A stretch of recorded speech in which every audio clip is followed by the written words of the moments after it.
bo'lishicha, xotira 25 yoshgacha kuchayib boradi va yana shuncha yil o'z faoliyatini saqlab qoladi.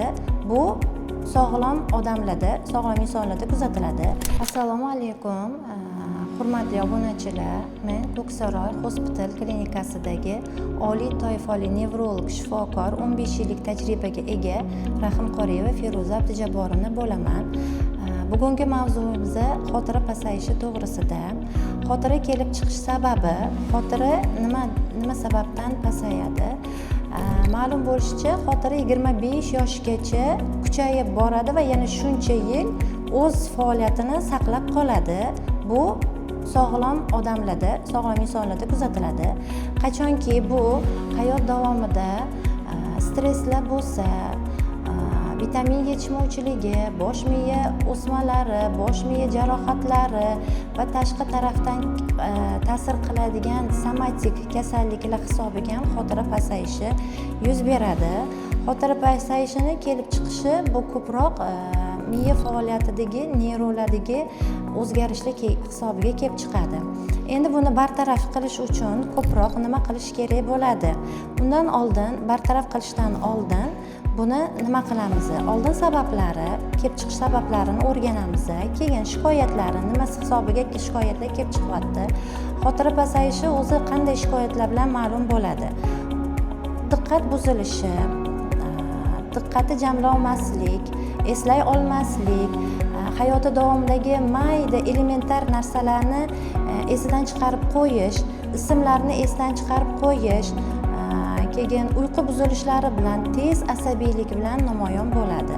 Endi buni bartaraf qilish uchun har bitta klinik ko'rinishiga qarab davolanadi. Buning uchun nima qilamiz? Nevrolog ko'rigiga kelinadi. Nevrolog ko'rigidan so'ng shikoyat eshitiladi, nevrostatus tekshiriladi. Lozim bo'lsa bosh miyani MRT tekshiruvidan o'tkaziladi. Bunda nima sababdan kelib chiqqani aniqlanadi va sababiga qarab davolanish rejasi tuziladi. Xotira pasayishi qachon xavfli hisoblanadi? Qachonki o'ziga birinchi o'rinda o'ziga xavfli hisoblanadi va tashqi tarafda o'ziga xavfli bo'lganda, bu ko'chaga chiqqanda yoki avtomobil boshqarayotganda esidan chiqarib qolsa, boshqa yo'nalishga ketib qolsa, boshqa yo'laklarga o'tib ketib qolsa yoki masalan ko'chaga chiqib ketib uyiga qaytib kela olmasligi, ismini eslolmasligi, uyini adresini eslolmasligi, dorisini ichdimi, ichmadimi, bu ham xavfli hisoblanadi. Chunki bunaqa holatda kasallarimiz ko'p ko'chaga chiqib ketib yo'qolib qolayotgan, masalan, ko'p olib kelishadi. Masalan, dorini peridozirovka qilib ichib qo'yayotganlar juda ko'p. Uxlamasdan keyin kechasi bilan ko'chaga chiqib ketayotganlar ko'p, masalan, uyini eslolmay qolib. Shu sababli bo'ladi. Bu xavfli tomoni shu. Endi atrofdagilarga xavf tug'diradigani bu masalan atrofdagilarga ham stress. Bu qanaqa ma'noda? O'sha yaqin insonini yo'qotib qo'ysa, masalan, nima qilayotganini eslolmasa, kimligini eslolmasa, bu ham tashqi atrofdagilarga, odamlarga bu ham stress hisoblanadi. Xotira pasayishi bu o'zi, masalan, inson, bemor odam o'zidan o'zi tekshiruv reja tuza olmaydi. Birinchi o'rinda nevrolog shifokorga murojaat qiladi. Ikkinchisi, nevrolog shifokorga murojaat qilgandan keyin u shifokor u bemor bilan suhbatlashadi, anamnez yig'adi, nevrostatusini tekshiradi. Kerak bo'lsagina MRT tekshiruvidan o'tkaziladi. Uni shikoyat anamnezlariga ko'ra. Keyin qilinadigan usulimiz bu chiqqan natijalarni yig'ib, keyin davolash rejasiga o'tiladi. Bu nimasi bilan xavfli? Xavfli tomoni inson o'ziga o'zi ziyon berib qo'yishida xavfli hisoblanadi. Xotira buzilishidan chiqib ketish sabablaridan birinchi o'rinda bu shifokorga murojaat qilish. Yengil buzilishlari bo'lsa, bu normal holat emas, yoshimga xos o'zgarish deb yurmaslik, vaqtida dam olish, stresslardan uzoqda bo'lish, vaqtida ovqatlanish va vitaminga boy mahsulotlarni tanovul qilishga kiradi. Agarda atrofdagilar sizda xotira buzilishi kuzatilyapti deb shikoyat qiladigan bo'lsa, albatta nevrolog shikoyatiga qabuliga yozilish hisoblanadi va nazoratda turish hisoblanadi.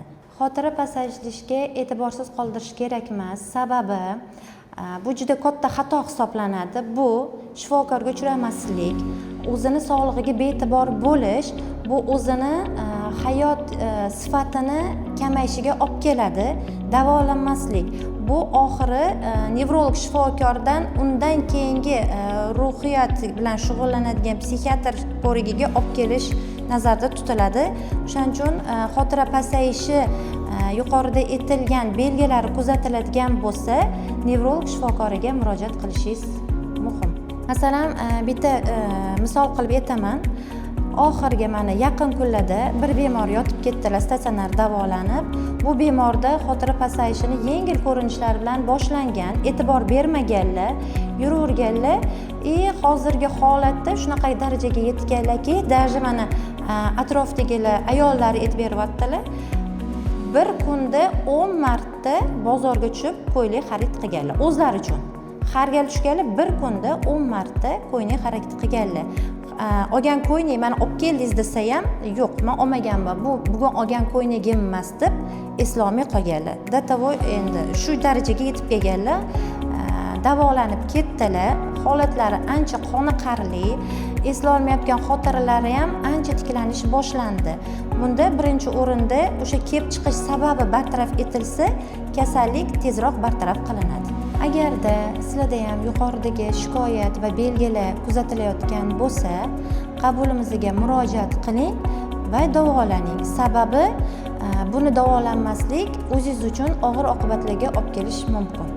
Agar videoni shu joygacha ko'rgan bo'lsangiz, yoqqan bo'lsa, albatta like qo'ying. Savollar tug'ilgan bo'lsa, bemalol kommentariyaga yozing, shaxsan o'zim javob beraman. Ko'ksaroy Hospital klinikasida nevrolog xizmati mavjud va barcha turdagi nevrologik kasalliklarga davo topishingiz mumkin va har bir kasallikka xos tekshiruv usullarimiz ham mavjud. Batafsil ma'lumot olishingiz uchun pastdagi raqamlarga murojaat qilishingiz mumkin.